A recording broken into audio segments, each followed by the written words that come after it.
కామారెడ్డి జిల్లా బాన్స్వాడ మండలంలోని దేశాయిపేట గ్రామానికి చెందిన మోచి గంగారాం తన కుమారుడు మోచి శివరాజులకు పాములు పట్టణంలో శిక్షణ ఇస్తూ తన పంట పొలంలో పెద్ద నాగుపాము కనిపించడంతో శుక్రవారం శివరాజులు దాన్ని పట్టుకొని పడగను నోట్లో పెట్టుకుని రకరకాల విన్యాసం చేయడంతో ఒక్కసారిగా యువకుడి చేతిపై పాము కాటు వేయడంతో మృతి చెందారు.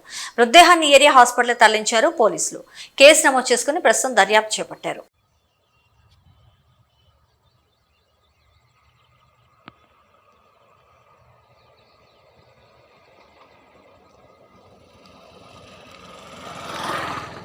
बापरे मामलोड वारा बापू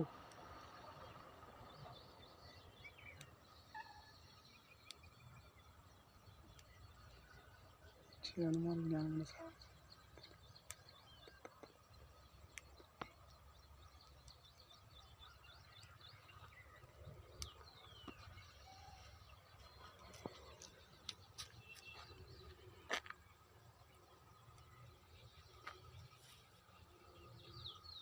ఇది రియల్ అన్న. ఇది పిల్లోడు దేశపేట రోడ్డు మీద